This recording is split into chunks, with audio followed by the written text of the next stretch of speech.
what to say in your discovery calls and how to structure them. In today's video, we're talking all about sales calls. A discovery call, a sales call, or a free strategy call are all the same. It's a get to know your client and they are getting to know you. When you look at it this way, it might feel easier than to think about it, oh, this is a sales call and I'm right away gonna jump in and sell them my social media management packages. Because you also wanna make sure that you want to work with your clients, and there are sometimes a few red flags that you will see right away on those calls. It's also important to see those calls as you are the leader of the call. You ask most of the question. It's not like when you go to a job interview and they ask you questions and you're just sitting there answering the questions. It's the other way around. Your client should be doing most of the talking, not you. So you're not gonna come on a call and share about all your great experience that you already have or how amazing you are. So first of all, I wanna know, what is the client's goal? Why do they wanna do social media management? What do they want to achieve? Do they just feel they need to be on social media because they're not? Maybe they have too much work, maybe they're growing a lot and now they need support. You wanna figure out what their exact goal is. If someone says, I just want to get followers, that should be one of your first red flags, because there should be an alternative goal behind it. Why do you need more followers? Is it because you think that's what's going to get you sale? Or maybe it is actually an influencer who definitely does need more followers in order to do brand partnerships. I usually don't work with influencers. They are the only ones who should have the main goal, getting more followers or maybe more engaged followers. Whereas if a business says that, I want to know why they only want followers, because technically it's a superficial number and doesn't relate to how much money a business can make. Then the second question usually is what they've been doing so far and what they felt has worked well and what hasn't worked well. Because also I want to see how much have they already been testing, have they been doing ads, have they been, if yes, what were the numbers? And you want to come on the call very informed. You can check online if someone is running ads or not, and if they're running ads, you want to say on the call, hey, I see you're running ads.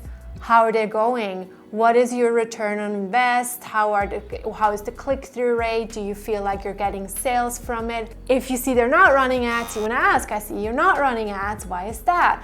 Or I see you're not posting regularly. Why is that? So ask them what they've already been doing, what they've been testing. Maybe they've worked with other social media managers in the past. What did they like? What didn't they like?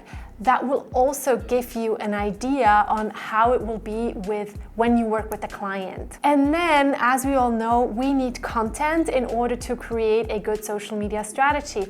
So you want to ask the client, do you have enough content? Do you have photos? Do you have video? If not, are you open and do you have the capacity to take more content if I send you ideas? Or maybe they are open to hiring a content creator, or maybe you have an extra package where you do content creation. That'd be great too, but you want to make clear that you will need content and they need to have the capacity or the budget to do that as well.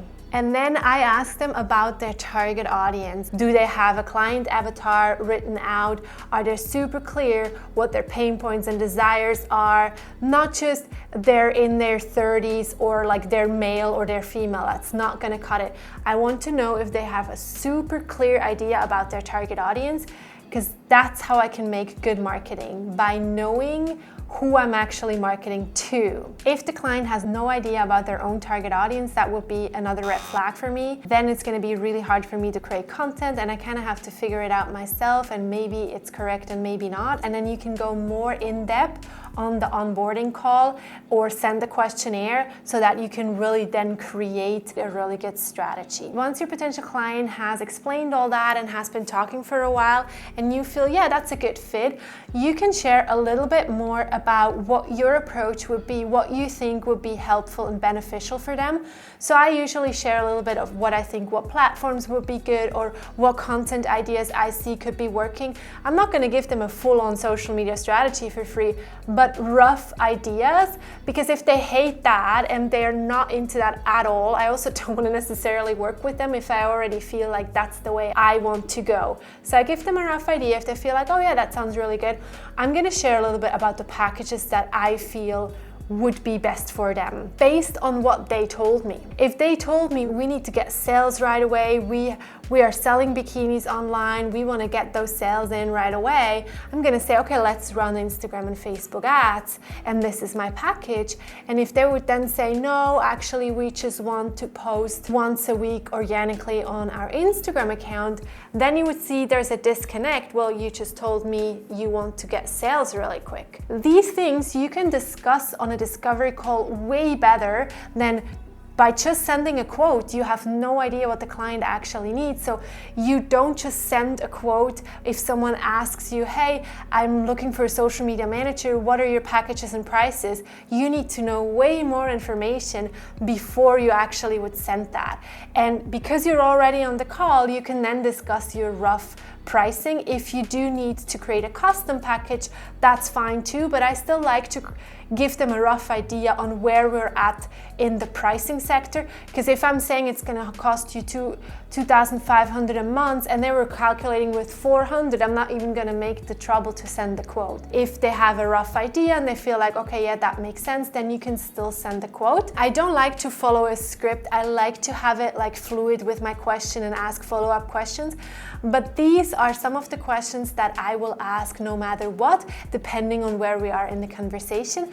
And that's how I structure my discovery calls. If you want more details about how to become a social media manager, writing contracts, more in-depth questionnaires, and all the things you need in order to become a social media manager, join us inside the social shells. I would love to support you on your journey. And of course, all the templates I ever used, you will have inside the shells.